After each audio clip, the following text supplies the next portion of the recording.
The nose was going down. Uncommanded. Unstoppable.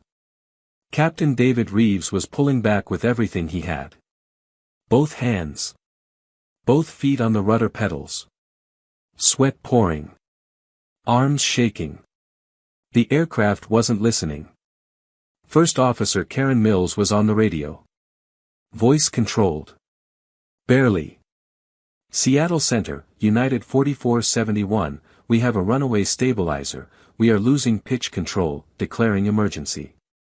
289 passengers in the back had no idea. The aircraft felt normal to them. A little bumpy maybe. Nothing alarming. They didn't know that in approximately 15 seconds the nose would drop past the point of recovery. They didn't know that 2 previous aircraft with this exact failure had no survivors. They didn't know that the woman who had investigated both of those crashes was sitting in seat 22A. Reading about them. Right now. And she was already unbuckling. Before you watch full story, comment below from which country are you watching. Don't forget to subscribe for more amazing stories. It was a Monday morning. October 3, 2022. United Airlines Flight 4471. Washington Dulles to Seattle Tacoma International. A Boeing 737-800. A $215 million aircraft. 289 passengers. 6 crew members. Departure at 7:22 a.m. The kind of flight that felt completely ordinary. The kind of flight that most people on board had taken many times before. Nobody on that aircraft woke up that morning thinking this day would be different. Nobody packed their bag thinking about what could go wrong at 35,000 feet. It was Monday. It was early. It was just another flight. Terminal C, Gate C, 17. Dulles Airport. 6:15 in the morning. The terminal had that particular Monday morning energy. Quiet but not peaceful. Tired but not rested. People moving through it with the efficiency of routine. Business travelers in dark suits rolling small suitcases. Government workers with ID lanyards tucked into jacket pockets.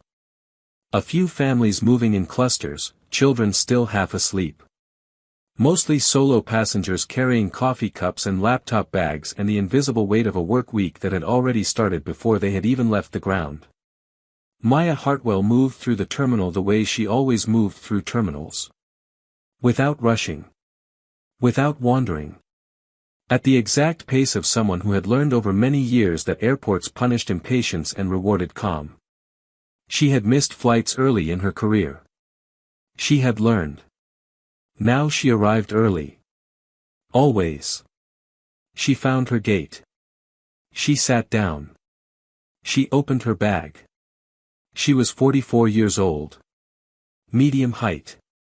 Slim in a particular way that came from years of forgetting to eat properly during long investigations rather than any intentional effort at it. Dark hair with gray beginning to show at the temples. Reading glasses pushed up on top of her head where she kept them when she was not using them, which was less often than she would have liked. She wore dark trousers, a white shirt, and a plain navy blazer. Her shoes were good quality and sensible. She had learned that early. Accident sites required good shoes. She had ruined 2 pairs of shoes in her first year at the job before she understood that lesson properly. She carried a small rolling suitcase. Always small. She had a strict rule about this. 3 days of clothes maximum in the bag at any time. She had learned the hard way that investigations extended without warning and that checking luggage at airports created complications she did not have time for. Alongside the suitcase she carried a shoulder bag. Inside it was her laptop. 2 notebooks, one half finished and one brand new. A charger. And a folder. The folder was thick. It was held closed with a rubber band. Inside it was the preliminary investigation report on Cascade Regional Flight 771. 11 passengers. A small turboprop commuter aircraft. Mountainous terrain outside Seattle. 6 days ago. No survivors. Maya had been assigned lead investigator. This flight was her flight to the crash site. She was going to see what was left. She bought a black coffee at the small cafe near the gate. No milk. No sugar. She carried it to a seat near the window, sat down, and opened the folder. The gate area filled slowly around her. Passengers arriving, finding seats, checking phones, adjusting earphones. A gate agent made announcements. A child complained about something to a parent who responded with the patient exhaustion of someone who had been traveling since before sunrise. None of it registered. Maya was reading about how 11 people had died. Maya Hartwell was a senior investigator with the National Transportation Safety Board. The NTSB. The organization that investigated transportation accidents in the United States. Aviation, rail, highway, marine. But mostly aviation. Mostly aircraft. Mostly the question of why a machine that was designed and built and maintained with extraordinary care had still, somehow, come apart. Maya had been with the NTSB for 18 years. She had started at 26, fresh out of an aerospace engineering degree at Georgia Tech and 1 year at an FAA-contracted consulting firm that had bored her completely. She had spent that year writing reports about maintenance documentation procedures and thinking there had to be something more meaningful than this. The NTSB posting had come through a contact. She had applied the same day she heard about it. She had never looked back. The NTSB job had not bored her. It had broken her heart. Repeatedly. Consistently. For 18 years. She had investigated 47 major accidents. Commercial aviation. Regional carriers. Private aircraft. One military transport under joint jurisdiction with the Air Force. 47 accidents. She had walked through wreckage that was still warm from impact. She had stood in fields and forests and ocean shallows and once on a rooftop and looked at what remained of aircraft that minutes before had been carrying living people to ordinary destinations. She had recovered flight data recorders and cockpit voice recorders from ocean floors, twice, working alongside Navy salvage teams in deep water operations that took weeks. She had sat in silent rooms at NTSB headquarters and listened to the cockpit voice recordings. The final conversations. The final seconds. The sound of everything going wrong and people trying to stop it and not being able to. She had listened to those recordings many more times than was probably good for her. She had written 47 reports that said clearly, specifically, and without any softening at all, this was preventable. This did not have to happen. Something failed and someone knew it could fail and nobody fixed it in time. 47 times she had written that. 47 times those reports had gone to the FAA, to aircraft manufacturers, to airlines, sometimes to congressional committees. Sometimes things changed. New procedures were implemented. Training was updated. Regulations were tightened. Sometimes the same failure mode appeared in her next investigation as if the report had never been written at all.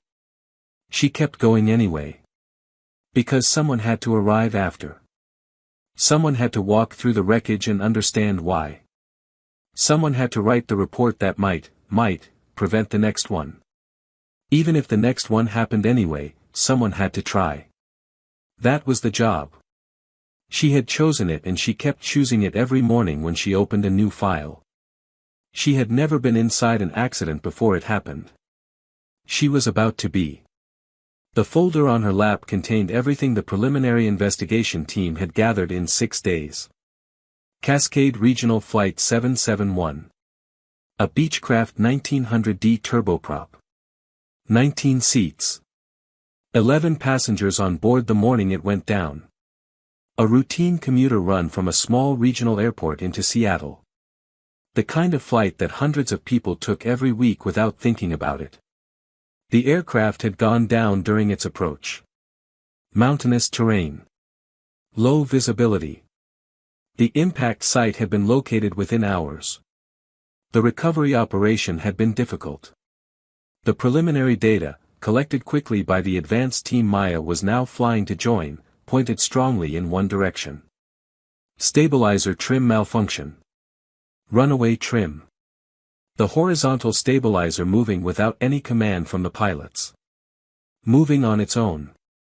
Pitching the nose of the aircraft downward. Steadily. Forcefully. Past the point where the pilots could fight it back. Maya had seen this before. Not Cascade 771. Before that. Twice before that. Pacific Coast Air Flight 334. March 2009. A Boeing 737-700. 67 people on board. 67 dead. She had led that investigation. It had taken 11 months to complete. Northern Skyways Flight 891. February 2014. A different aircraft type. An Airbus A320. 134 people. 134 dead. She had led that investigation too. It had taken 14 months. 201 people. 2 aircraft. 2 investigations. No survivors from either flight. And both investigations had reached the same conclusion. Runaway stabilizer trim. Pilots responding instinctively. Pulling back on the yoke. Fighting the trim directly with their hands and arms and every bit of strength they had. Which worked for a time. Sometimes 90 seconds. Sometimes a little more. Then stopped working. Because the electric trim motor was a machine. It did not get tired. It did not lose strength. It kept pushing. Human arms eventually could not keep up. Both pilots on both aircraft had fought with everything they had. Both aircraft had crashed anyway. Both reports had included the same recommendation. The same specific, clearly stated recommendation. There was a procedure. A counterintuitive procedure. When a runaway trim event occurred, the correct response was not to pull back on the yoke. The correct first response, before pulling back, was to cut the trim motor electrically. On most aircraft there were specific switches on the overhead panel for exactly this purpose. Trim cutout switches. Reach up. Cut both. The motor stopped. 4 seconds. Maybe 5. And then the problem was gone. Not managed. Gone. The source removed. After that, the aircraft flew normally with a fixed stabilizer in whatever position it had reached, and the pilots had full control authority, and an emergency landing was entirely achievable. Both reports had explained this clearly. Both reports had noted the same observation. Pilots almost never did this instinctively. Because pulling back felt right. Because the nose was going down and every trained instinct said pull. Cutting switches while the nose was dropping felt deeply, completely wrong. It felt like giving up. It felt like making things worse. Both airlines had updated their training after Maya's reports. Both had added the trim cutout procedure to their simulator emergency drills. The question she was flying to Seattle to answer was whether Cascade Regional had done the same. Whether 11 people who boarded a small turboprop on an ordinary Monday morning had died because a procedure that existed, that had been recommended twice in 2 official NTSB reports, had simply never been drilled into the pilots who flew that route. She read through the preliminary report carefully. She made notes in the margin. Questions for the advance team. Things to verify. Items to photograph. She drank her coffee. The gate area filled around her. A man sat down next to her and opened a newspaper. A woman across from her talked quietly on a phone. The airport moved around Maya Hartwell while she read about 11 people and thought about what they might still be able to learn. Boarding was called. She put the folder back in her shoulder bag. She joined the line. She boarded the aircraft. She found seat 22A. Window seat, left side of the aircraft, halfway back. She sat down, settled her bag under the seat, took the folder back out, and kept reading. The young man who sat down in 22B was maybe 25 years old. Software company sticker on the lid of his laptop. Headphones around his neck. He glanced at Maya's folder as he settled in, saw the photographs visible at the edge of the pages, and looked away quickly. Accident site photographs had that effect on people who were not used to them. She understood. She did not apologize. She had been looking at photographs like these for 18 years. They still affected her too, in a different way. She went back to reading. Takeoff was smooth. The climb out of Dulles was clean. Maya looked up briefly when they lifted off, the way she always did. Old habit. Years of investigating what happened when takeoffs and climbs went wrong had given her an instinct for reading aircraft. The sounds. The feel in the seat. The rate of climb. The way the airframe responded to control inputs. She could not fly an aircraft. She had never sat in a pilot's seat and taken the controls. But she understood aircraft movement the way a doctor understood bodies, not from doing the work herself, but from years of examining what happened when the work went wrong. Everything felt normal. She went back to the folder. The flight attendant assigned to her section was named Rosa. Mid-40s. A warm, practiced manner. The kind of warmth that came from 15 years of working with the public in a confined space and genuinely not minding it. She moved through the cabin with an ease that came from doing something so many times it no longer required thought. She noticed things. Small things. Who needed a blanket before they asked? Who was nervous? Who was tired? Who needed to be left alone? Rosa had noticed Maya reading the folder and had noticed the photographs and had brought her a second coffee without being asked. "You look like you need it," Rosa had said simply. Maya had looked up, genuinely surprised by the small kindness, and had smiled and said thank you. It was a small thing. A cup of coffee on a Monday morning. But Maya had been in enough difficult places doing enough difficult work to know that small kindnesses from strangers were not actually small at all. Rosa had moved on down the aisle. Maya had watched her go for a moment. Then she went back to reading. 2 hours into the flight, somewhere over the mountains of Montana, Maya set the folder down on her tray table and looked out the window. Mountain ranges below. Long ridges of rock with snow on the peaks. Beautiful. Quiet. Still from this distance.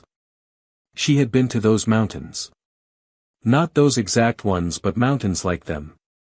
She had stood in cold mountain air looking at wreckage and thinking about the distance between what the people on board had expected from their day and what had actually happened to them. She thought about Cascade 771. 11 people. Monday morning. A flight that had felt exactly like this one felt right now. Ordinary. Unremarkable. The kind of flight you took without thinking about it. Then not ordinary at all. She thought about the trim malfunction. She thought about the counterintuitive response. Cut the switches. Remove the source. For seconds and the problem is gone.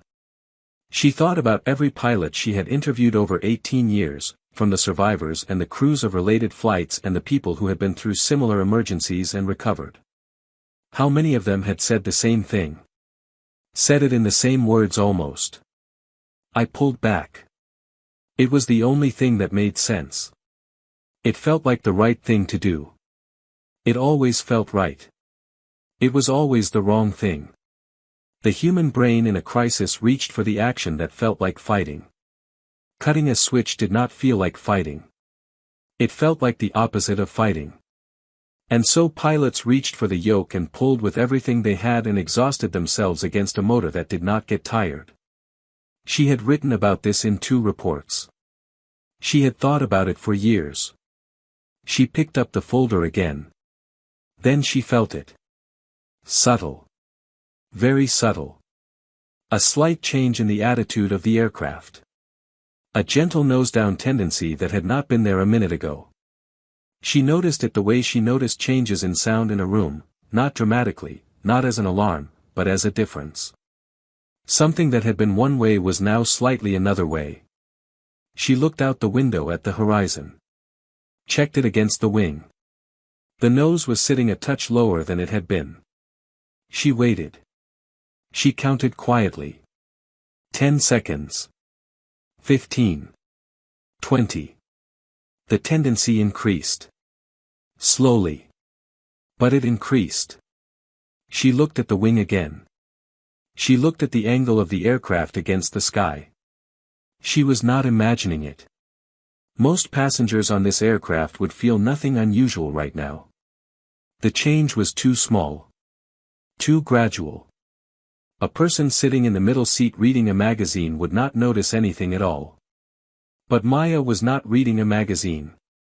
Maya had spent 18 years learning exactly what normal felt like so that she could recognize the moment it stopped being normal. This was that moment. She was not a pilot. She had never taken the controls of an aircraft. But 18 years of examining what aircraft did when things went wrong had given her something different from pilot instinct. It had given her an exact knowledge of what normal flight looked like and felt like and what it did not. This was not normal. The nose was going down on its own. Not dramatically. Not in a way that would alarm a regular passenger. But going down. Steadily.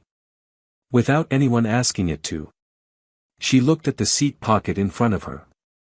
She looked at the aisle. She looked at the cockpit door at the front of the plane. 30 meters away. Less. She thought about Pacific Coast 334. She thought about the cockpit voice recording from that flight. The captain's voice in the final minutes. Pulling back. Reporting the trim. Fighting it. His first officer trying to help. Neither of them reaching for the switches because cutting the switches while the nose was going down felt like the worst possible thing to do. She had listened to that recording more times than she could count. She had sat in the silent room at NTSB headquarters and listened to the last thing those two pilots ever said to each other. She was not listening to another one. She unbuckled her seatbelt. Rosa appeared from the rear of the cabin within seconds. She moved toward Maya with the calm efficiency of a flight attendant dealing with a seated passenger who had stood up during what felt like mild turbulence. "Ma'am, we have some turbulence ahead. The captain has asked all passengers to remain seated with their seatbelts fastened." "I need to get into the cockpit," Maya said. Her voice was flat. Completely flat. No panic in it. No rising tone. No performance of any kind. The same voice she used at accident sites when she needed something from someone immediately. "Your aircraft has a runaway stabilizer trim malfunction. I am a senior NTSB accident investigator. I have investigated this exact failure mode twice. Both times there were no survivors. I know how to stop it. I need cockpit access in the next 30 seconds. Rosa stood completely still. She looked at the folder in Maya's hand. At the photographs at the edge of it. At the rubber band around it. She looked at Maya's face. Rosa had been a flight attendant for 15 years. 15 years meant thousands of passengers. Thousands of interactions. She had developed, the way people in her profession developed over time, a very accurate ability to read people quickly. To know the difference between a nervous flyer who needed reassurance and someone whose concern was real and specific and serious. She knew the difference between fear and certainty. This woman was not afraid. She was not imagining things. She was not confused or panicking. She was the calmest person in the cabin. And she was saying the most frightening thing Rosa had heard in 15 years of flying. Rosa did not hesitate. She picked up the interphone. In the cockpit, First Officer Karen Mills answered. She was 33 years old. 5,900 flying hours. 8 years with United. She was a good pilot. Careful and precise. The kind of first officer captains liked flying with because she asked the right questions and did not ask the wrong ones. She and Captain David Reeves had identified the trim problem approximately 40 seconds ago. The trim indicator had begun moving without any input from either of them. The horizontal stabilizer pitching steadily downward. David had responded instinctively. Both hands on the yoke. Full back pressure. He was fighting it directly. It was working. He was holding it. His forearms were shaking. Karen heard Rosa's message in full. NTSB investigator. Senior level. Runaway trim. Investigated this exact failure twice. Both times fatal. She looked at David. At his arms. At the way his entire upper body was engaged now and holding back something that was not going to stop on its own. She looked at the trim indicator. Still moving. Still uncommanded. Still going. Send her up, Karen said. Maya walked the length of the cabin. Nobody in the seats around her knew what was happening. A few people glanced up when she passed. She reached the cockpit door. Rosa was already there. She opened it. Maya stepped into the cockpit. She saw David's arms first. Both hands on the yoke. Full back pressure. The veins on the backs of his hands visible from where she stood. His shoulders up and forward, the posture of someone using their whole upper body, not just their arms. She saw Karen on the radio, voice steady and controlled, calling their position to Seattle Center. She looked at the trim indicator on the center panel. It was moving. Slowly. Steadily. Without pause. She had seen this indicator before.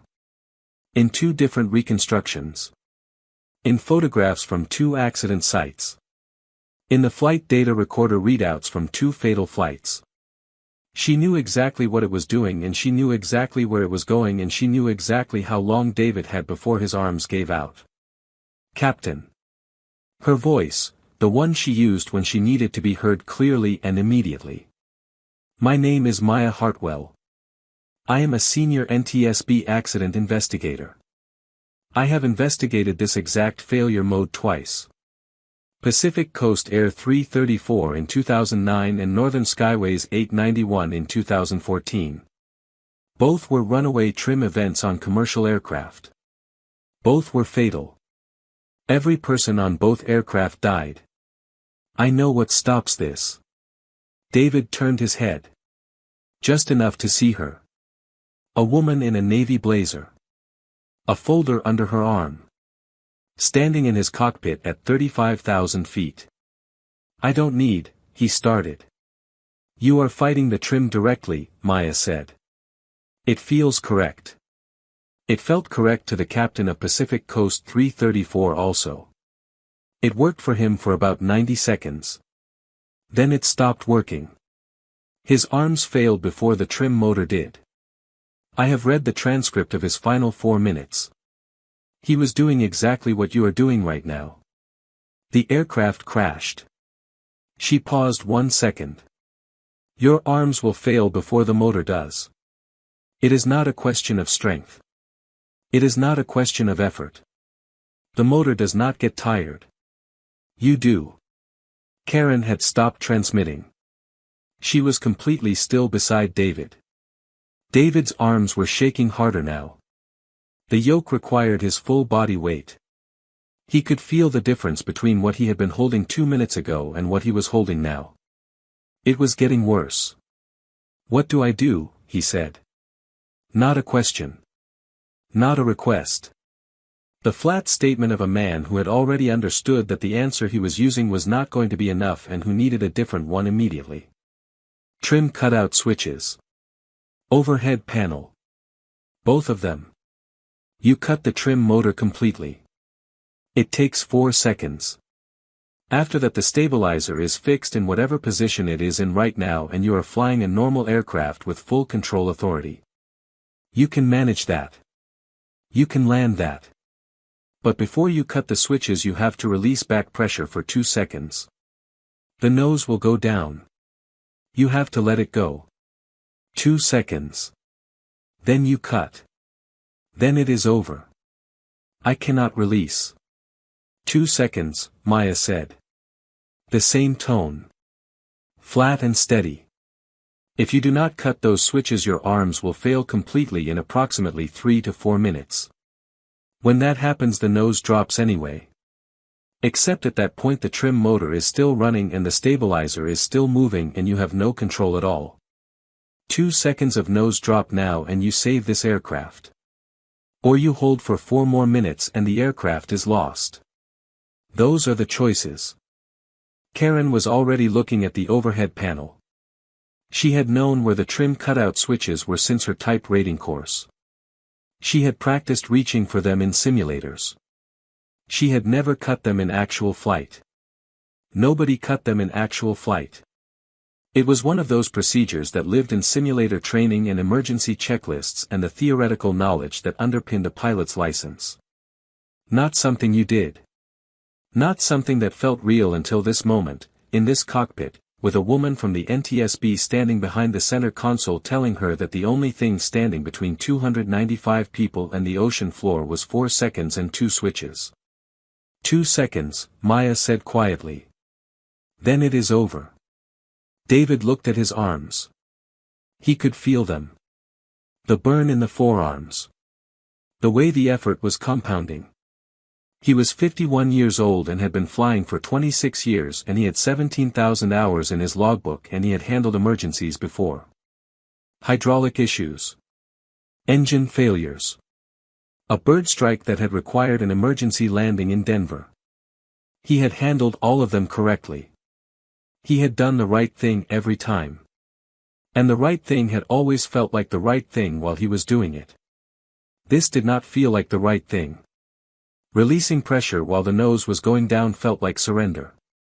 It felt like the worst possible thing he could do. He looked at Karen. Karen looked at the switches. Then she looked at Maya. The woman with the folder. The woman who had walked through the wreckage of this exact scenario twice. Who had listened to the voice recordings of 2 pilots who had done exactly what he was doing right now and who had not survived it. Who was standing in his cockpit at 35,000 feet and telling him with complete calmness that he had 2 choices and only one of them ended with his aircraft on the ground. Do it, David said. Karen reached up to the overhead panel. Both trim cutout switches. She cut them. The motor stopped. The nose dropped. For 2 seconds the aircraft pitched forward. In the cabin, 289 passengers felt their stomachs rise. The sensation of a sudden drop. Like going over a steep hill too fast. Like a fast elevator. A few passengers grabbed their armrests. A few looked around at neighboring seats with the brief alarm of people experiencing something unexpected. Then it passed. The aircraft leveled. The sensation was gone. Someone in the back of the cabin laughed nervously. Most passengers put their attention back on their screens. Mild turbulence. It happened. Nothing to worry about. Nobody in the cabin knew. Nobody knew that the $215 million aircraft they were sitting in had just been 4 minutes from becoming wreckage in the mountains below. Nobody knew that 2 switches on the overhead panel had just saved all 295 lives on board. Nobody knew except the 3 people in the cockpit, and none of them said a word for several seconds. David's hands were still on the yoke. The motor was gone. The mechanical force that had been working against him for the past several minutes was simply absent. He pulled back. The nose came up. Smooth. Clean. Responsive. The aircraft felt completely normal. He held it. He checked the instruments. They had lost 400 feet in those 2 seconds. The aircraft was stable. Altitude holding. He exhaled. Long and slow. He set his hands in his lap. His arms were shaking. He looked at them. 26 years of flying. 17,000 hours. His arms were shaking like he had just lifted something very heavy. Karen was on the radio. Seattle Center. United 4471. Runaway stabilizer event. Trim motors cut. Aircraft stable. Declaring emergency. Requesting priority approach Seattle-Tacoma. The controller came back immediately. The practiced precision of someone who had handled emergencies before and knew exactly what to do. Priority approach confirmed. Runway 16C cleared. Emergency services notified. 295 souls on board confirmed. Cleared direct Seattle. Descend at your discretion. We have you. Karen acknowledged. She set down the radio. She put her hands flat on her thighs. She breathed. David looked at Maya. She was standing behind the center console, looking at the trim indicator. It was fixed now. Still. Dead. The same indicator she had photographed in 2 pieces of wreckage. The same indicator she had watched move on 2 flight data recorder readouts while sitting in silent rooms trying to understand how 201 people had died. Now it was still. You have seen this before, he said. Twice, she said. Different aircraft. Same failure mode. Same response from the pilots. She paused for a moment. Same outcome. Until today. Until today. He looked at the overhead panel. The 2 switches. He thought about the 4 seconds. He thought about the feeling of releasing back pressure and letting the nose go and trusting a woman he had never met and the 2 pieces of wreckage she had investigated. Why don't pilots cut them instinctively, he asked. Why does it feel so wrong? Because pulling back feels like control, Maya said. Cutting the motor feels like the opposite of control. When something is pushing your aircraft's nose down, your whole body says pull. Pull harder. Pull with everything you have. That is the instinct. That is the training. Cutting a switch while the nose is dropping feels like giving up. It feels like you are removing the one action you are taking that is keeping the aircraft up. She paused. It is the most counterintuitive correct action in aviation emergency response. I have written that exact sentence in 2 official reports. Both times. And it was not enough, he said. Cascade Regional didn't update their training, she said quietly. That is why I am on this flight. I am going to their crash site right now. 6 days ago. 11 people. Monday morning. The same kind of flight as this one. None of them spoke for a moment. The aircraft flew on. Seattle visible on the navigation display ahead. The sky outside unchanged. Blue and wide and entirely indifferent to what had just happened inside this cockpit. Can I go back to my seat? Maya asked. David looked at her. His arms were still trembling slightly. Stay for the approach, he said. Please. She looked at him for a moment. Then she said okay and stayed. The approach into Seattle was smooth. David and Karen flew it carefully and precisely. Maya stood behind them and said nothing unless asked. Twice Karen asked her to confirm specific items from the emergency checklist. She confirmed each one from memory and without hesitation. At 1,000 feet above the runway, David asked her how many investigations she had done. 47, she said. He went quiet. Then, not looking away from the runway, does it get easier? Walking through the wreckage. Maya thought about it honestly before she answered. No, she said. But you get better at knowing what to look for. He nodded. He kept his eyes on the runway ahead. The wheels touched down smooth and on centerline. Emergency vehicles were positioned alongside on the taxiway, lights going, standing ready. They were not needed. All 289 passengers alive. All 6 crew alive. 295 people who had felt mild turbulence and gone back to their coffees. The aircraft stopped at the gate. Emergency vehicles surrounded it.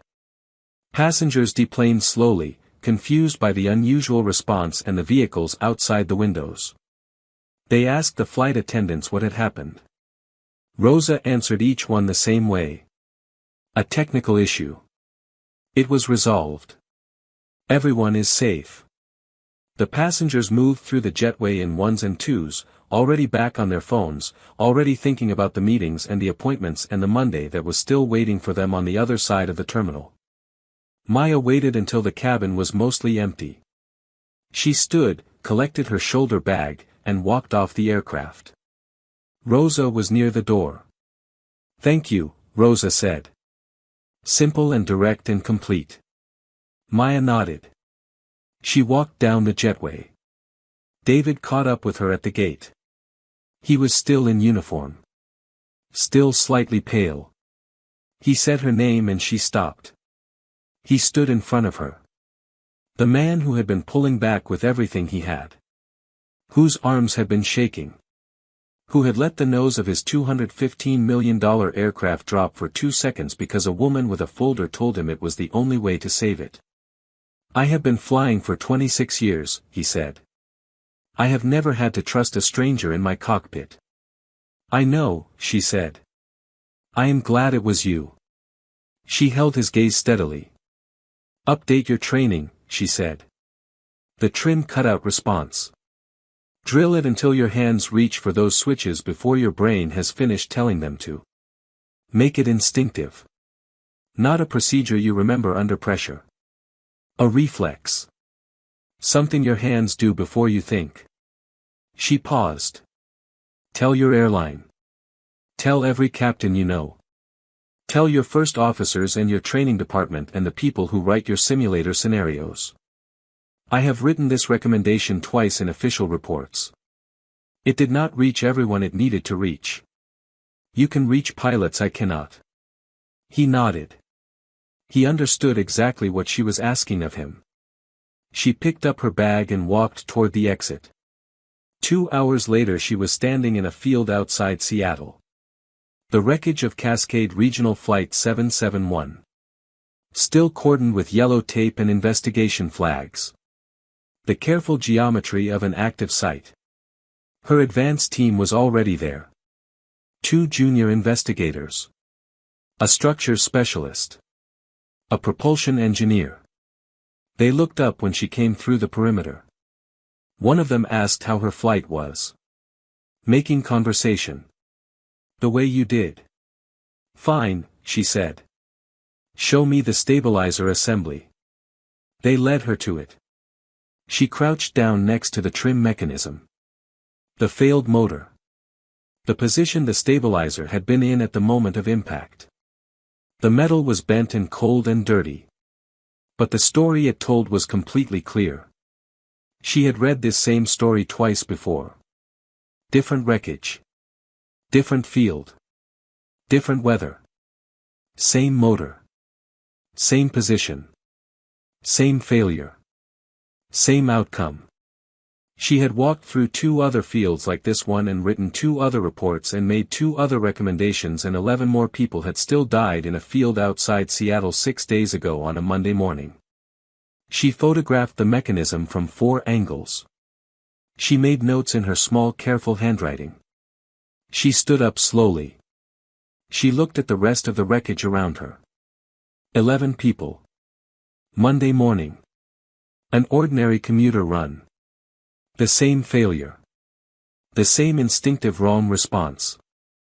The same outcome that she had written about twice and that she had almost witnessed a third time from seat 22A of a $215 million Boeing 737 flying at 35,000 feet over the mountains of Montana.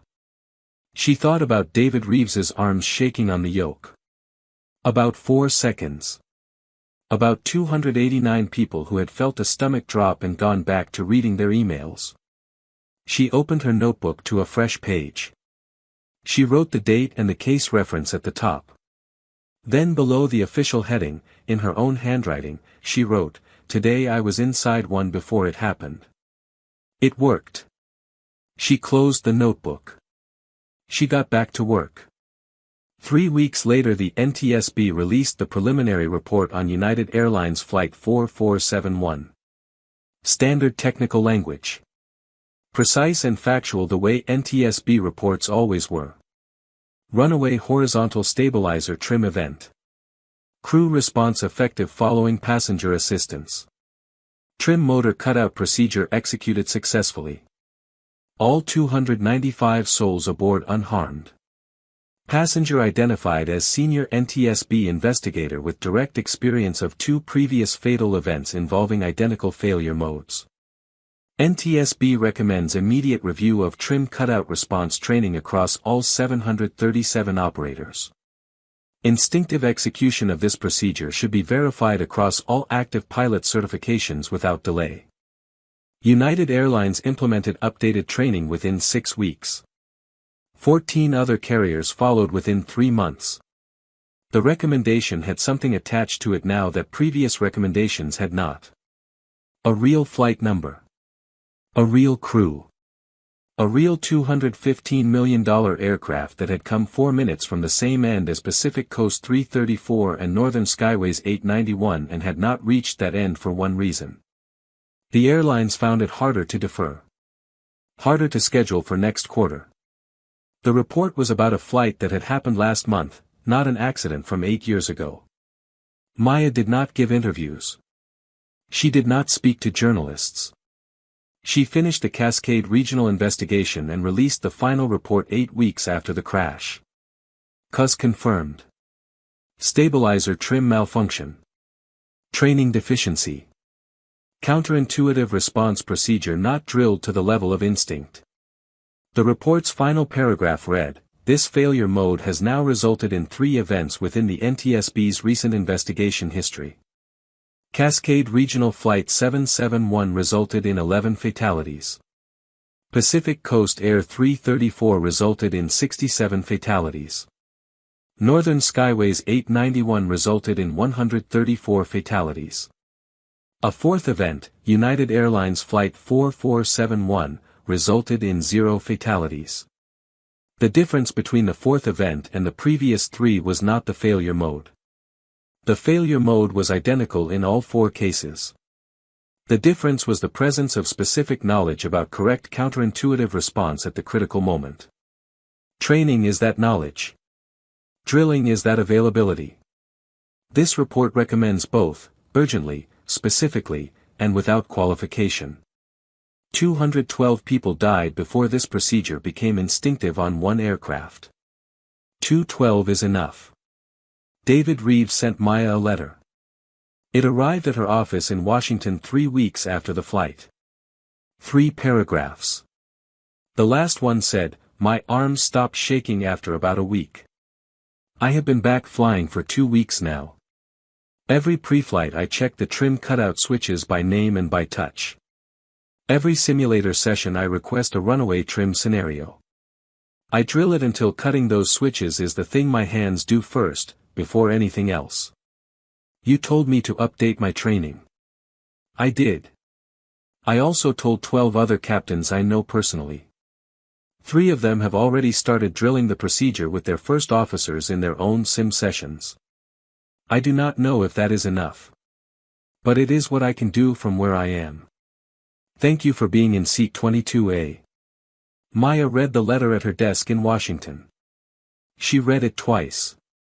She sat with it for a moment. Then she opened the bottom drawer of her desk and took out a folder. Pacific Coast Air 334. March 2009. She opened it to the cockpit voice recording transcript. The final exchange between the captain and first officer. She had read it many times over the years. She read it once more. Then she closed it. She put it back in the drawer. She opened her laptop. A new file was waiting. A new assignment. She started reading. That was the job.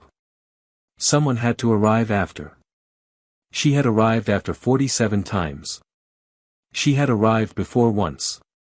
She did not know what the number would be when she finally stopped.